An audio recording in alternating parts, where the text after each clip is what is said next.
سلام تخطاتلتن كل سنة ميديا كما يكنيكم لومون كموترو أزيو تقام زخونة تحسو حيزلكم تمليس اللخو كم تقول لك زي زبلو اتوم نتعناكم التقدسو دما تساني لكم سميعكم نعاكم زتاكم نقر حيسكم كم تخدو آي تراترن لوم عندي بزعبا سبا رقون إينا خن الزرارب آيانات عينات يوم اتوم تعيات ويدما نتعنانا تقام تزخونو سباتات رقو ከምኡውን ርግኦ ኣየኖት ዓይነት እዮም እቶም ሕማቕ ዓይነት ፀባታት ሎም ዓንቲ ክንርኢ ኢና ምኽንያቱ ዝበዝሐ እዋን ቢዮ ዝብል ንርኢ እሞ ዋይ እዚ ደኣ ኦርጋኒክ እንዲ ቢዮ እንዲ ዝብል ዘሎ ኢልና ገዚእናዮ ንገዛና ንመፂና ቢዮ ግን ውሕስነት ኣይኮነካኒ ቢዮ ዝበለ ኩሉ ጥዑይ ከም ዘይኮነ ክነግረኩም ፈቱ ሕጂ ኩሉ ግዜ ብቐዳማይ ብዛዕባ ጠስሚ ከም ተዛረብክዎ ኣብ ሳዕሪ በሊዕን ዝዓበያ ንቁፅ ሳዕሪ ክኸውን ክእል ንቁፅ ሳዕሪ ባዕሎም ዘምፅኡለን ክኸውን ክእል ከምኡ እውን ኣብ ግዳም ወፂአን ኣብ ፊልድ ኣብቲ ሜዳ ወፂአን ሳዕሪ ዝምገባ ከብቲ ክኾና ኣለወን እዚ ክንፈልጥ ክንክእል ኣለና ነዚ ዝገብሩ ድማ ከመይ ዝበሉ መስለኩም ናእሽቱ ማለት ዓቢ ኢንዱስትሪ ዘይብሎም ግን ውሕድ ዝበላ እንስሳ ሒዞም ውሕድ ዝበለ ፀባ ዝሸጡ ዓይነት ሓረስቶት እንተደኣ ኮይኖም እዚኦም ከምኡ ናብ ሱፐርማርኬታት እውን ይሸጡ እዮም ኣብቲ ሱፐርማርኬታት እውን ንሕና እውን ክንረኽቦ ንኽእል ኢና ዋግኡ ግን ክብር ይብለና ማለት እዩ ንዓና ግን ዓብይ ጥቕሚ ኣለዎ ምክንያቱ ኣብ ፀባ ዘሎ ጥቕምስ ዳርጋ መብዛሕትና ንፈልጦ ኢና ኦሜጋ 3 ኣለዎ ፕሮቲንስ ኣለዎ ተፈላለየ ማዕድናት ኣለዎ እዚ ብሙሉኡ ንሕና ንረኽቦ ጥቕሚ ኣብቲ ፀባ ክርከብ ዝግብኦ ጥቕሚ ክንረክብ እንተደኣ ኮይንና ከምኡ እውን ኣብቲ ፀባ ዝርከብ ጥቕሚ ክንረክብ ኢልና እውን ካብ ጉድኣት እንሽምት ጥዑይ ዝኾነ ንጥዕናና ዝጠቅም ጥዕናና እውን ከይጎዳእና ኣብኡ እውን ጎን ጎን ከዓ ኣዝና እንዳተጠቀምና ገንዘብና ከነውፅእ ከለና ድማ ሕማም ደይኮንና ክንሽምት ጥዕና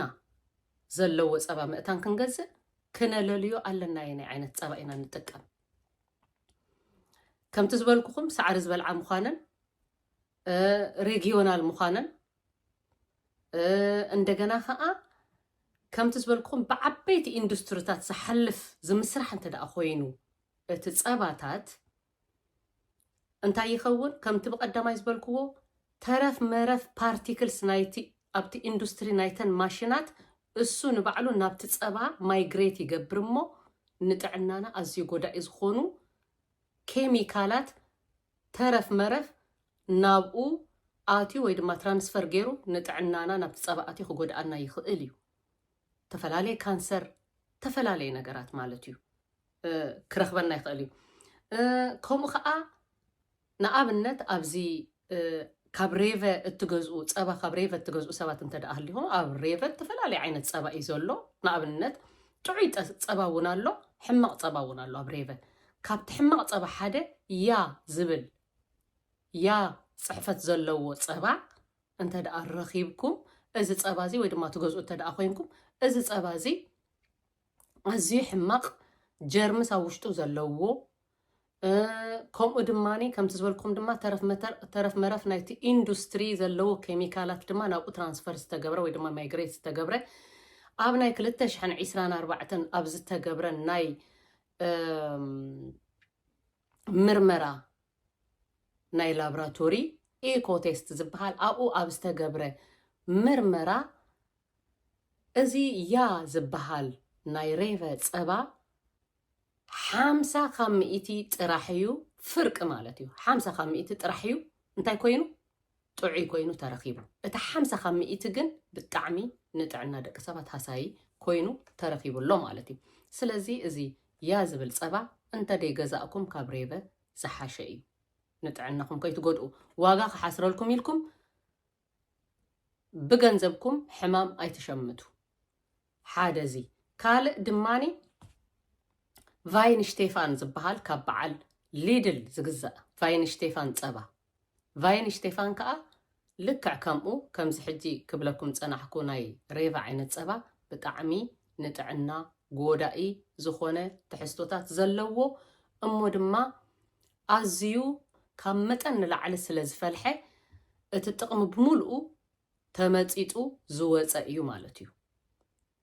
ምስ እውን ከምቲ ዝበልኩም ብኢንዱስትሪ ስለ ዝሓልፍ ከዓ እቲ ተረፍ መረፍ ናይቲ ማሽናት ተረፍ መረፍ ፓርቲክልስ ከዓ ናብኡ ማይግሬት ከም ዝገብር እተፈላለዩ ሕማማት እውን ከም ዘምፅእ ከዓ ተረጋጊፁሎ ስለዚ ቫይንሽቴፋን ናይ ሊድል ከዓ ዝኸፍአ እዩ ማለት እዩ ከምኡ እውን ካብ ኔቶ ፀባ ትገዝኡ ሰባት ካብ ኔቶ ከዓ ናይ ኔቶ ፀባ ከዓ ብጣዕሚ ሕማቕ እዩ ማለት እዩ እተን እንስሳተን ከብትን ባዕለን እውን ኢንዱስትሪታት ዘለዎም ሓረስቶት ስለ ዝኾነ ናይ ኣዝዮም ሸቃጦ ስለ ዝኾነ ብፅቡቕ ተታሒዙ ወይ ድማ ፅቡቕ ሳዕሪ በሊዐን ኣይኮነንተን እንስሳ እውን ነቲ ፀባ ዝሸጡልና ማለት እዩ ስለዚ ብብዝሒ እንተ ደኣ ኣለዎም ኮይኑ ብመጠንቲ ብብዝሒ ዘለዎም ከዓ ንዕአን ዝኸውን ግቡእ ዝኾነ ጥዑይ ሳዕሪ ክረኽቡ ኣይክእሉን እዮም ስለዚ ኣብዚ ጎራሓት ክንከውን ይግባአና እንተዝዝርዝረልኩም ብዙሓት ዓይነት ፀባታት እዮም ግን ከም ኣብነት እዚኦም ጠቂሰልኩም ኣለኹ ሕማቕ ዝኾኑ ዓይነት ፀባታት እንደገና ከዓ ቢዮ ኢልና ክሳብ ቅርሽን 25 ገለ ዋግኡ እንገዝኦ እዚ ብምሉኡ በጃኹም ንጥዕናና ኣዝዩ ጎዳኢ እዩ ስለዚ እዚ ክንጥቀም የብልናን ክንገዝእ እውን የብልናን ምክንያቱ ከምቲ ዝበልኩም ኣመጋግባ ናይተን ከብቲ ወሳንነት ኣለዎ ኣቀማምጠን ኣነባብርአን ወሳንነት ኣለዎ ብዝሐን ንባዕሉ ወሳንነት ኣለዎ ውሑዳት ከብቲ ዘለዎ እሞ ኣብ ሜዳ ውፅኡ ሳዕሪ እናብልዐ ብትራዲሽናል መገዲ ነቲ ፀብአን ዝሓልበን ብኢንዱስትሪ ዘይኮነ ዝሓልፍ እቲ ፀባሲ ናብ ካርቶናት ዲ ናብ ገለ ዲ ክዕሸግ ከሎ ገለ ክግበር ከሎ ኩሉ ነገር ክምስራሕን ከሎሲ ብኢንዱስትሪታት ዝሓልፍ ብማሽናት ብዓበይቲ ማሽናት ዝሓልፍ እንድሕር ኮይኑ ኣዝዩ ንጥዕና ጎዳኢ እዚ ክንጎርሕ ክንክእል ኣለና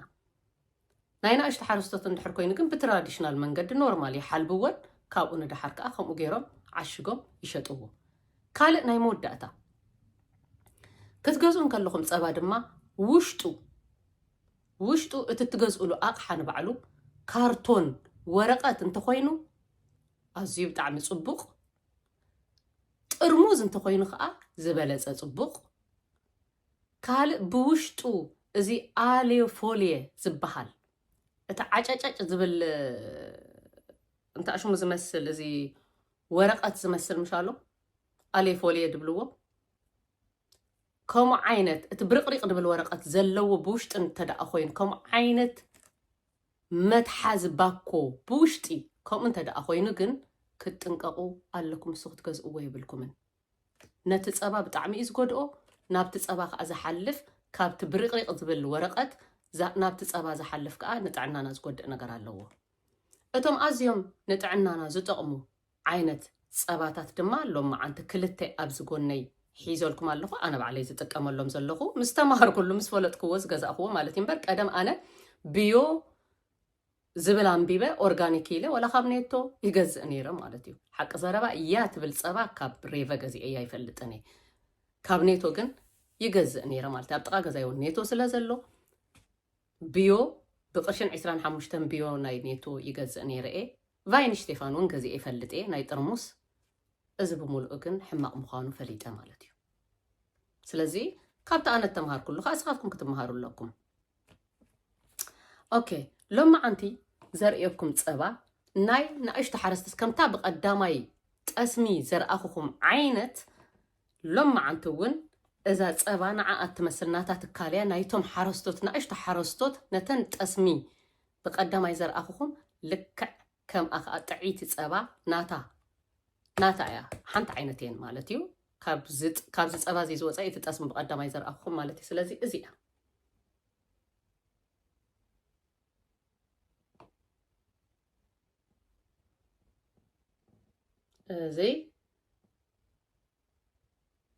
እዚ ፀባ እዚ ክትጥቀሙ ይግባእ ካልእ ሓንቲ ነገር ክነግረኩም ዝረሳዕክዋ በጃኹም ኩልኹም ከይረጉዶ ብዙሕ ፋት ከይህልወዶ ቅብኣት ብዙሕ ከይህልወዶ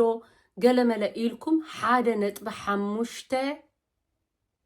ፋት ዘለዎ ፀባ ኣይትግዝኡ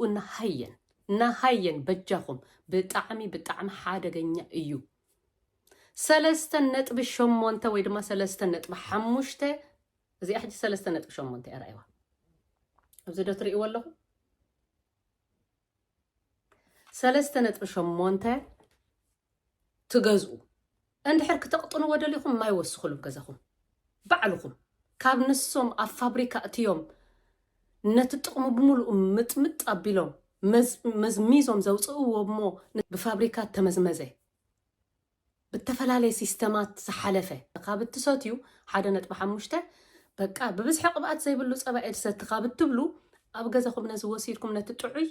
ከምታ ተፈጥሮኣ ከምታ ካብታ ላም ተሓለበታ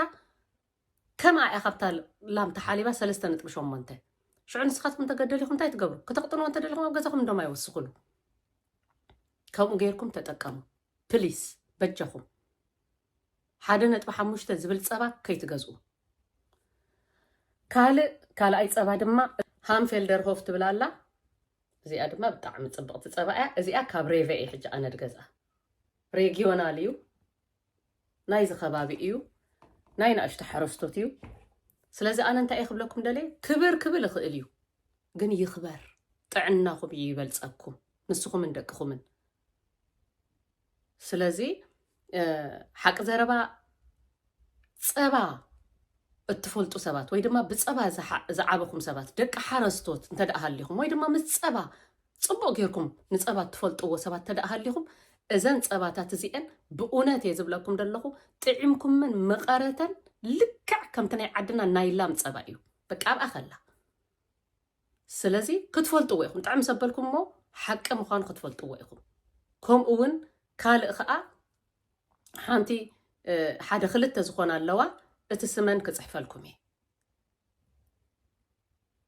ስእለን እውን ኣብዚኣ ከቐምጠልኩም እየ ማለት ናይተን ክልተ ጸባ ካልእ ርግኦ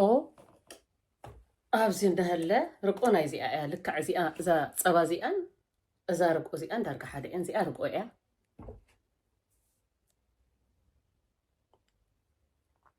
ረኣዮ ወላ ርግኦ 4.2 እዩ እዚ ልክዕ ናይቲኣ حجر أخوكم عينت كوينة الزرقو زي طعمو شعب عليكم كتمسكروا إخوم عوشتو مسكفتكم وزي برقريق دبل كمتي ناي بعل فاينشتاين كمتي ناي نيتو كمتي كالق مالق أبزوشتو برقريق دبل ورقات يبلون عوشتو أبقى خلا كارتون ورقاتي أزيكم أخو خونا لو ويدبا ترموس انت رخيبكم أنا ترموس لزي رخبكي እዚአን ጥዕያት ጸባታት በዚ ከምዚ ዓይነት ባኮ ወይ ድማ ወረቀት ስለ ዝጸንሐኒ ውሽጡ ወረቀት እዩ ዛትስዋ እዩ ከማኔ ክጉሓፍ እንከሎ ናብ ወረቀት ናብ እንዳ ወረቀት ኢና ንድርብዮ ትፈልጡ ኢኹም እንድሕር ወረቀት ባኮ ኮይኑ ውሽጡ ርኢኻ ብርቅሪቅ ድብል የብሉን ወላ እዚ እውን ከምኡ እዩ ኖርማል ብርቅሪቅ ዝብል ወረቀት ተኣሽሙ የብሉን ወረቀት እዩ ውሽጡ እዚ ጸባ እዚ ንባዕሉ ስለዚ ከምዚ ጌርኩም ጥዕናኹም ብዘይጎድእ መንገዲ እዚ ጸባታት እዚ ተጠቀሙ ደቅኹምን ነፍስኹምን ከይሓመምኩም ከለኹም ጥዕናኹም ባዕልኹም ሓሉ ይኽብለኩም ደለይ እዚ ኣበይ ረኽቦ መሲልኩም ኣብ ቡድኒ ኣብ ኤዴካ